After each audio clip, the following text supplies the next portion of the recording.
A'udzubillahi minasyaitonirrajim. Bismillahirrahmanirrahim.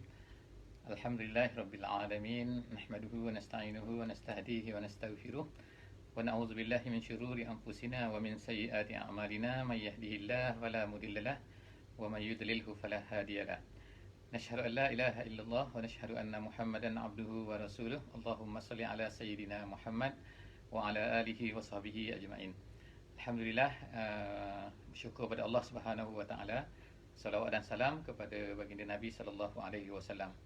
Hari ini insya-Allah kita akan memulakan saya bersama-sama dengan hadirin dan juga hadirat yang bersama-sama dengan saya pada hari ini, dan juga kepada sesiapa saja yang berada di line ataupun yang akan menonton insya-Allah siaran ini, video ini selepas daripada ini.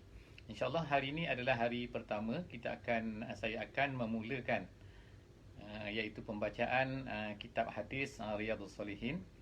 Dan insya-Allah cara pembacaan pada kali ini adalah mungkin agak berbeza sedikit, iaitu kita akan membaca secara lebih cepat dengan tujuan insya-Allah untuk kita melalui semua hadis-hadis yang ada di dalam kitab Riyadhus Shalihin. Pemilihan kita, kenapa kita pilih kitab Riyadhus Shalihin ini adalah tidak memilih sebagai contohnya kitab Bukhari, kitab Muslim dan sebagainya, kitab-kitab yang sahih yang lain yang besar-besar, kerana memandangkan kepada yang pertamanya adalah kerana ianya mencakupi apa yang telah dilakukan oleh Imam An-Nawawi ini ketika beliau mengumpulkan hadis di dalam kitab Riyadhus Shalihin ini. Beliau telah mengumpulkan semua daripada kitab-kitab yang sahih, iaitu sama ada daripada kitab Bukhari, kitab Muslim, kitab Abu Daud, kitab Tirmizi dan lain-lain lagi, dan dikumpulkan mengikut perkara-perkara yang dianggap sebagai inilah perkara-perkara penting yang diperlukan oleh orang-orang yang ingin mendekatkan diri kepada Allah Subhanahu Wa Taala. Jadi oleh kerana itulah maka insya-Allah kita semua adalah orang-orang yang insya-Allah inginkan kepada kebaikan, ingin untuk mendapat sinaran daripada Nabi sallallahu alaihi wasallam. Jadi pada hari ini adalah hari 11 hari bulan Rabiul Awal. Esok adalah hari sempena Maulid Nabi sallallahu alaihi wasallam, kelahiran baginda Nabi sallallahu alaihi wasallam. Jadi kita mulakan pada hari ini sempena dengan 12 hari bulan Rabiul Awal. Jadi insya-Allah hadis ini dikumpulkan oleh Imam Nawawi. Ada sebanyak lebih daripada 1800 hadis insya-Allah. Jadi kita akan cuba insya-Allah untuk melalui semua hadis-hadis ini, dan kita akan buat insya-Allah sesi ini setiap hari insya-Allah setiap hari, dan tidak lebih. Saya insya-Allah saya cuba untuk tidak lebih daripada 30 minit. Mungkin 25 minit, mungkin 26 minit dan sebagainya. Tujuan kita adalah supaya kita ni akan mendapat sedikit panduan daripada hadis-hadis Nabi sallallahu alaihi wasallam. Kerana pada setiap pagi kita biasanya akan mengadakan tadabbur Al-Quran setiap muka surat. Tetapi pada petang ini, pada setiap petang pula insya-Allah, jika diizinkan oleh Allah Subhanahu Wa Taala, kalau tak ada masalah, insya-Allah setiap hari insya-Allah kita akan bersama-sama untuk melihat hadis-hadis yang ditulis, yang dikumpulkan oleh Imam An-Nawawi ini. Dan hadis ini sebagaimana yang kita lihat bahawa dia tidak mempunyai sanad yang panjang, kecuali hadis yang pertama lah yang disebutkan oleh Imam Nawawi dengan sanad yang panjang. Tetapi selepas daripada itu hadis-hadisnya adalah hadis yang terus kepada sahabat yang meriwayatkan hadis tersebut.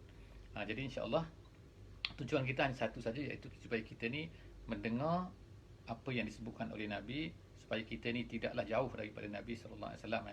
Kerana kita kadang-kadang kita sebagai umat Islam ni mengaku sebagai umat Nabi Muhammad sallallahu alaihi wasallam, tetapi kadang-kadang banyak daripada hadis-hadis ini yang kadang-kadang kita tak pernah dengar, ataupun kadang-kadang kita dengar tapi kita kurang faham ataupun tidak menepati. Jadi insya-Allah saya akan gunakan teks Arab yang ada terpampang di depan ni insya-Allah. Menggunakan teks Arab, dan kita akan cuba melalui sedikit apa yang dipaparkan dalam bahasa Arab ni, dan cuba kita akan ceritakan makna-maknanya lah supaya kita dapat makna yang tepat daripada apa yang disebutkan oleh baginda Nabi sallallahu alaihi wasallam. Kita masuk kepada bab yang pertama pada hari ini. Imam Nawawi telah membahagikan bab-bab ni, iaitu mengikut perkara yang paling penting lah. Yang pertama sekali dia akan bawa cerita tentang bab yang pertama, iaitu babu al-ikhlas wa ihdarun niyah, wa ihdar an-niyah. Bab ikhlas dan juga menghadirkan niat. Maknanya pertama kita kena ikhlas, dan yang keduanya kena ada niat dalam setiap perkara yang kita buat tu. Jangan kita buat sia-sia saja. Kita buat tu tanpa niat, tanpa sedar lah kita kata macam orang mimpi, macam orang mengikau je tak nak macam tu.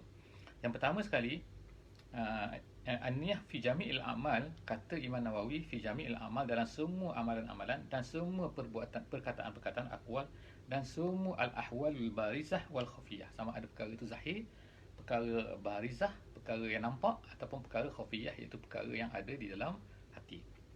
Yang pertama sekali, Imam Nawawi pada setiap bab ni dia akan bawa ayat Quran ni. Jadi begitu jugalah dalam tentang ikhlas ni, Imam Nawawi telah bawa satu ayat Quran. Yang pertamanya iaitu qala Allah Subhanahu wa taala, a'udzubillahi minasyaitonir rajim, wa ma umiru illa liya'budullaha mukhlishina lahuddin hunafa wa yuqimus salata wa yu'tuz zakata wa dzalika dinul qayyimah. Sadaqallahul azim. Maksud ayat ni ialah dan mereka tidak disuruh, mereka tidak sewa umiru, melainkan untuk mengabdikan diri kepada Allah Subhanahu wa taala mukhlishina lahuddin. Maknanya mukhlishina lahuddin maknanya ikhlas, tunduk hanya kepadanya. Maknanya din tidak boleh diberikan kepada selain daripada Allah Subhanahu wa taala. Mukhlisin lahuddin. Ikhlas hanya din tu, iaitu ketundukan hanya kepada Allah Subhanahu wa taala. Tak boleh beri kepada yang lain. Kemudian hunafa. Hunafa ni maknanya condong kepada, kalau ikut makna asalnya condong kepada kebenaran. Itu hunafa. Hanif. Hanif tu maknanya satu orang yang condong, iaitu lari daripada benda yang tak betul kepada yang betul. Itu lari maknanya kan. Hunafa. Kemudian wa yuqimus solah. Mereka tidak disuruh melainkan untuk menegakkan solat, wa yu'tuz zakah, menunaikan zakat, wa zalika dinul qayyimah. Itulah qayyimah, dinul qayyimah, itulah agama yang benar, agama yang tegak, agama yang lurus. Seterusnya, qala Allah Subhanahu wa taala, Imam Nawawi bawa lagi ayat satu lagi ni, iaitu a'udzubillahi minasyaitonir rajim, lan yanalallaha luhumuha wala dima'uha walakin yanaluhu taqwa minkum. Allah Subhanahu wa taala sebut dalam ayat ni, iaitu tidak sampai sekali-kali. Sini kan lan ni maknanya tidak. Lan ni maknanya tidak sekali-kali, bukan la biasa. Kalau la biasa itu tidak, tapi lan ni maknanya tidak sekali-kali. Yanal ni sampai kepada Allah luhumha. Maknanya luhum ni tak akan sampai kepada Allah. Itu maknanya ini adalah untuk ketika kita sembelih kurban ataupun sembelih apa-apalah kan, kerana Allah Subhanahu wa taala. Jadi daging tu kita makan. Hari raya kurban kita yang makan daging tu kan. Bukannya kita beri kepada Allah, tak. Ni bukan seperti agama-agama setengah-setengah diberi kepada Tuhan nak makan dan sebagainya. Tak ada. Allah SWT tak nak daging kita tu, tetapi walakin Allah Taala kata wala dima'uha, darah pun tak sampai. Darah tu kita tumpahkan ke atas tanah kan bila kita sembelih tu kan.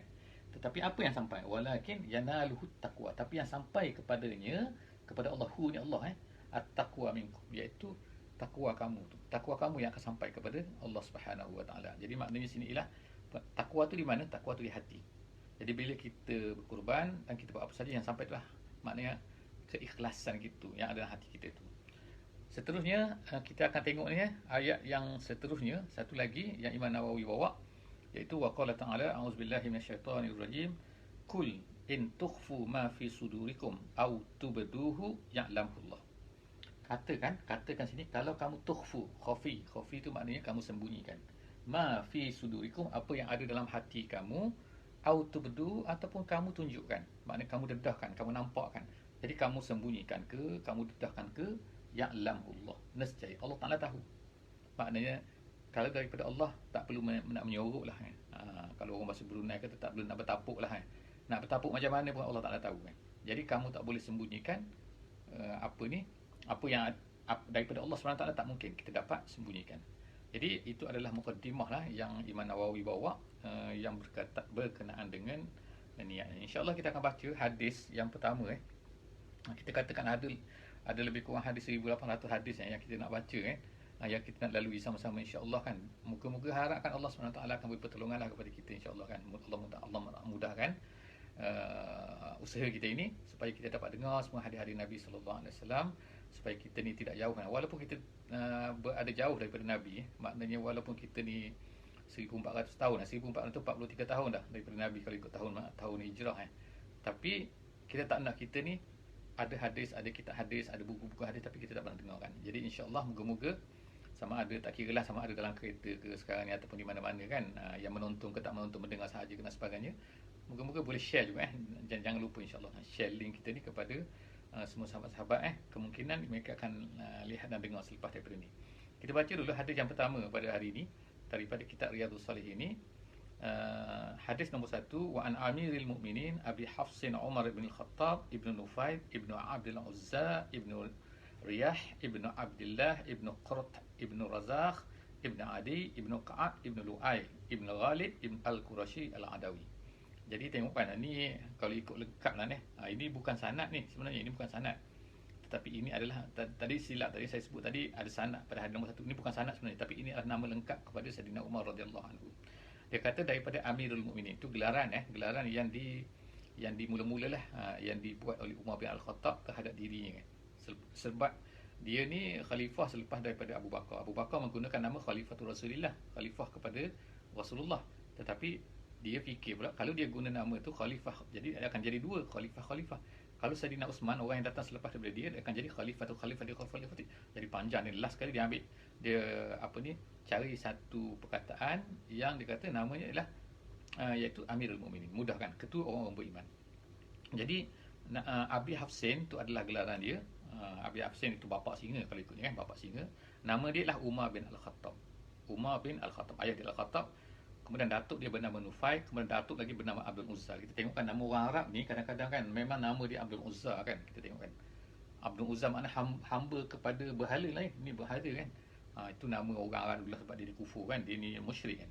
Bin Riyah bin Abdullah bin Qurt. Tengok Abdullah pun ada juga nama. Kita tengok sini kan. Maknanya datuk kepada Umar ni nama dia Abdullah. Maknanya orang Arab pun Allah tu pun nama juga kan sebenarnya kan. Allah tu pun nama, maknanya Tuhan juga bagi dia kan. Gitu kan maknanya kan. Tapi Uzza pun Tuhan juga. Gitu. Jadi sebab tu dipanggil syirik. Syirik ni bukan makna tolak langsung Tuhan ni. Tapi maksudnya dia ada Tuhan ni macam-macam. Tuhan Allah, Tuhan ni semua tu Tuhan. Kemudian dia kata ini bin Qurt bin seterusnya dan sampailah kepada bin Lu'ay bin Ghalib Al-Qurashi. Dia ni adalah daripada Quraisy orang Quraisy dan Adawi. Kemudian radhiyallahu anhu, last sekali qala, dia pun berkata sami'tu Rasulullah sallallahu alaihi wasallam. Ni satu ni lagi iaitu bila kita dalam hadis bila sami'tu ni dia mesti Rasulullah lah bari atas di sini sami'tu dia mesti bari atas ni. Rasulullah sallallahu alaihi wasallam yaqul. Jadi kalau kita dengar ada orang tersalah sebutlah takut orang kata sami'tu Rasulullah, itu kurang betul lah ni. Dari segi nahwu yang salah tu kan. Jadi sami'tu Rasulullah sallallahu alaihi wasallam yaqul, Nabi SAW berkata. Apa Nabi kata? Innamal a'malu binniyat. Hadis ni sangat popular lah, iaitu hadis niat, iaitu sesungguhnya setiap amalan itu dengan niat. Maknanya dengan niat tu, kemudian Nabi explain lagi, wa innama likulli imri'in ma nawa. Setiap orang itu likulli imri'in, maknanya bagi setiap orang itu ma nawa, apa yang dia niatkan. Maknanya kalau dia niat macam ni dapat macam ni, kalau dia niat macam ni macam ni. Kalau dia niat betul dapat betul, kalau dia niatkan Allah dapatkan Allah. Kemudian Nabi explain lagi, faman kanat hijratuhu. Maka Nabi explainkan ni, apa yang Nabi sebut ni adalah contoh di antara maknanya nak explain yang atas tu, kemudian Nabi sebutlah contoh dia. Contoh itu tentang hijrah. Kenapa hijrah? Sebab hijrah ni satu perkara yang besar kan. Perkara yang berat ni. Maknanya tak mudah lah bagi orang. Hijrah bukan maknanya hijrah ni maknanya travel. Hijrah ni bukan travel, tapi hijrah maknanya berpindah. Kalau orang sama sekarang ni biasanya orang berpindah ni daripada satu negeri ke satu negeri kerana pekerjaan biasanya kan. Kalau misalnya kita dia dapat kad hijau di Amerika ke, dia dapat apa di Eropah ke, dia dapat citizenship ke. Itu biasanya orang berhijrah tu, hijrah juga tu. Tapi hijrah kerana mungkin kerana pekerjaan, kerana kehidupan dan sebagainya. Tetapi di sini ni hijrah zaman Nabi ni adalah hijrah kerana kerana Islam. Kerana Nabi SAW menyuruh mereka berhijrah, yang ni mereka pun berhijrah.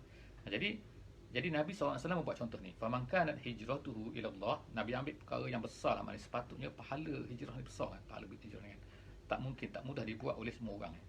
Kalau kita hari ni pun kita tak tahu kan, adakah kita ni kalau disuruhkan berhijrah ni kita nak berhijrah atau tidak, kita tak tahu kan. Kalau kerana Allah, kalau kerana lain mungkin kita berhijrah kan. Itu makna kita kena fikirlah kan. Jadi maknanya sepatutnya kerana Allah lah nombor satu sepatutnya. Bukan salah kalau kita berhijrah untuk kerana lain, tapi maknanya sepatutnya kalau kerana Allah, mesti sepatutnya kita kena ready untuk berhijrah kan. Jadi Nabi SAW sini dia buat contoh kan. Dia buat contoh faman kanat hijratuhu ila Allah wa rasulihi. Siapa yang hijrahnya kerana Allah dan Rasulnya. Kerana Allah dan Rasulnya mana kerana untuk mendapat pahala daripada Allah dan kerana atas perintah Rasulnya. Kemudian fahijratuhu, maka Nabi SAW kata maka hijrah tu ila Allah wa rasulihi. Maka hijrah tu adalah maka dia akan dapat pahala daripada Allah Subhanahu Wa Taala dan kerana keinginannya untuk mengikut Rasul tu, maka dia akan dapat pahala lah di situ maknanya. Fahijratu ila Allah wa rasulihi, maka dia akan dapat pahala daripada Allah Subhanahu Wa Taala. Bukanlah Rasul tu beri pahala pada dia, bukan. Allah beri pahala pada dia. Kemudian seterusnya Nabi SAW kata lagi, Wa man kanat hijratuhu lidunya. Tetapi kalaulah seseorang itu hijrahnya tu kerana dunia. Kerana dunia tu yusibuha, yang dia nak capai. Jadi kemungkinan tu macam-macam Kemungkinan dia hijrah tu kerana ni lah, kerana harta lah, kerana pekerjaan lah, kerana perempuan lah, kerana maka Nabi SAW kata lagi awim mara'atin yang kihuwa, ataupun kerana seorang perempuan dia nak kahwin dengannya. Maka fahijratuhu ila ma hajara ilaihi, maka dia akan dapat hijrah tu, dia akan dapatlah apa yang dia nak tu. Maknanya dia nak, kalau dia nak kerana kahwin, dia akan dapat kahwin lah. Kalau dia nak kerja, dia dapat kerja lah. Tapi dia tak dapat pahala lah, maksudnya tu. Dapat pahala daripada Allah Subhanahu wa ta'ala. Jadi hadis ini muttafaqun ala sihhatihi, kata Imam Nawawi. Hadis ini adalah, iaitu diriwayatkan oleh muttafaqun. Bila sebut muttafaqun tu maksudnya ialah diriwayatkan oleh Imam Bukhari dan juga Muslim. Jadi disebut selepas daripada itu nama-nama Bukhari dan juga Muslim dengan panjang lebar tu kita tak bacalah, insya-Allah kan. Kita baca hadis yang kedua, insya-Allah. Hadis yang kedua ni ialah bercerita tentang hadis yang diriwayatkan daripada an Ummil Mukminin Ummi Abdillah Aisyah radhiyallahu anha qalat. Jadi hadis ni diriwayatkan oleh Aisyah, kita kata Aisyah, tapi gelaran Aisyah ni Ummul Mukminin. Siapa yang meletakkan gelaran Ummul Mukminin ni? Kerana Quran yang meletakkan. Allah Subhanahu Wa Taala meletakkan gelaran Ummul Mukminin, bukannya pandai-pandailah ulama-ulama ke, bukan tapi Allah Taala. Kalau tadi Amirul Mukminin tu diletakkan Umar yang cipta perkataan tu. Tapi Ummul Mukminin ni Ummul Mukminin sebab dia an jadi ummi. Jadi Ummul Mukminin ni adalah perkataan yang disebutkan oleh Al-Quran. Jadi kita tak boleh nak pandai-pandai nak ubah. Siapa yang layak dapat gelaran ni? Yang dapat gelaran ni ialah isteri-isteri baginda Nabi sallallahu alaihi wasallam. Dia dipanggil sebagai emak orang mukmin. Maknanya emak tu makna apa? Maknanya tak boleh kahwin, maksudnya kan. Bukan emak tu maknanya sentuh tak patah wuduk ke, ataupun apa ni dapat pusaka ke, ataupun apa ni boleh buka aurat, tak. Bukan maksud macam tu. Maksud Ummul Mukminin tu ialah maksudnya emak tu, iaitu dari segi tak boleh kahwin selepas daripada Nabi sallallahu alaihi wasallam. Dan dia gelarkan dia juga Ummi Abdillah. Dia ni Ummi Abdillah, dia gelaran dia. Dia tak ada anak. Tapi Ummi Abdillah tu maknanya Abdullah ibnu Zubair tu kan. Sebab itu Abdullah tu ialah anak saudara dia, iaitu anak kepada Asma. Jadi nama dia Aisyah radhiyallahu anha binti Abu Bakar. Katanya qala Rasulullah sallallahu alaihi wasallam, dia berkata, dia ni kerana sentiasa bersama kan menjadi isteri Nabi sallallahu alaihi wasallam, dan kemudian itu masih muda lagi, dan kemudian itu dia cerdik dan sebagainya, dia kuat ingatan. Jadi dia antara orang yang paling banyaklah meriwayatkan hadis Nabi sallallahu alaihi wasallam, dan dia dapat bersama selalu dengan Nabi kan. Di rumah dia bersama dengan Nabi, kadang-kadang dia boleh keluar dengan Nabi. Jadi apa-apa itu dia ingat, dia ceritakan kepada kita. Alhamdulillah kan, banyak benda yang kita boleh tahu di dalam rumah dan tangga Nabi itu. Maknanya kita dapat cerita daripada Ummul Mukminin Aisyah ni. Kata Aisyah bahawa Nabi SAW telah bersabda. Nabi kata apa? Yaghzu jaisyun al-Ka'bata. Satu tentera telah, kalau ikut sini akan ni akan datang. Jadi setengah ulama kata bahawa hadis ni bermaksud bahawa peristiwa ni akan berlaku. Ni bukan peperangan Abrahah Mekah tu, bukan Ni bukan yang Mekah tu, bukan. Ni cerita tentang satu tentera nanti akan menyerang Kaabah. Fa iza kanu bi baida, apabila tentera ni ramai-ramai ni sampai ke satu baidak ni tanah lapang minal ardi, di satu tempat tu, sebelum dia nak sampai kepada Mekah tu, yukhsafu bi awwalihim wa akhirihim. Yukhsafu maknanya ditelan oleh bumi tu kan. Maknanya ditelan, maknanya ambil habis, tenggelam habis, semua masuk, mati semua dalam tu kan. Ni bukannya Abrahah tu kata burung kan, burung ababil. Ni tentera lain ni akan ni. Nabi SAW kata yukhsafu bi awwalihim wa akhirihim. Lalu mereka pun ditelan daripada awal sehingga akhir tu, maksudnya semua sekali, maksudnya awal dan akhir ni, maknanya bukan awal akhir, tapi maksudnya semua tentera tu ditenggelamkan oleh Allah Subhanahu Wa Taala. Qalat, lalu Aisyah pun bertanyalah kepada Nabi sallallahu alaihi wasallam. Dia kata, qultu ya Rasulullah, aku berkata, wahai Rasulullah, dia kata, kaifa yukhsafu bi awwalihim wa akhirihim, bagaimana ditelan semua tu, ditelan oleh bumi tu awal akhir, maknanya semua sekali. Semua tentera tu, semua yang ada yang ikut bersama-sama tu.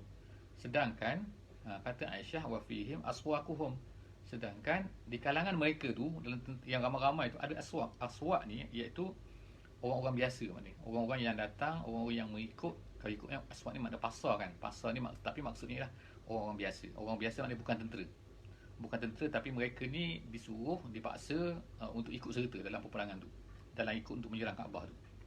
Jadi waman laisa minhum, dan ada di kalangan mereka ni yang bukan daripada orang tu, maknanya ada yang tentera betul. Gitu. Jadi Jadi Aisyah pun tanya, pelik lah kan. Kenapa dia hancurkan semua sekali? Kenapa Allah Ta'ala telankan bumi telan semua sekali? Allah Ta'ala buat macam tu kepada mereka, sedangkan ada mereka ni orang baik kan. Maknanya orang dipaksa, bukan nak pun. Lalu kata Nabi SAW, qala yukhsafu bi awwalihim wa akhirihim. Nabi SAW kata ditenggelamkan, ditenggelamkan, di mana terbenamkan, bi awwalihim wa akhirihim, semua sekali tu, daripada awal sampai akhir, daripada awal mula-mula sampai ke hujung. Summa yub'atsuna ala niyyatihim, kata Nabi SAW, kemudian selepas daripada tu mereka itu akan dibangkitkan di hari akhirat nanti mengikut niat-niat mereka. Maknanya ginilah kita katakan, kalau zaman moden, kita kata zaman sekarang ni kan, kemungkinan misalnya kata ada di kalangan orang baik dalam satu masyarakat tu.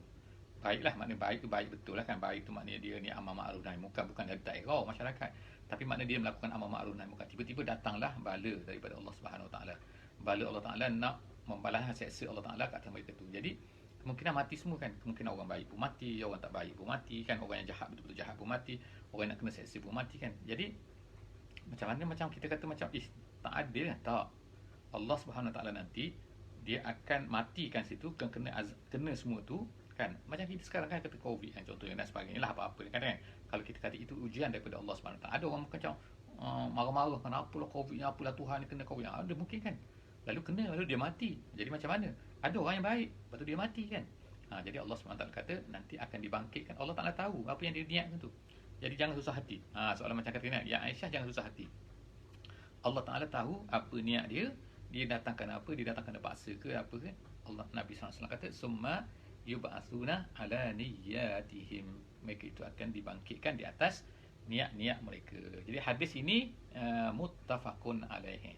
Hadis ini adalah juga sepakat Imam Bukhari dan juga Muslim. Tapi kata Imam Nawawi, haza lafzul Bukhari, ini adalah merupakan lafaz yang diriwayatkan. Maknanya yang diriwayatkan oleh Muslim dia agak-agak berbeza sikit, ada sikitlah berbeza kan. Tak jauh kan.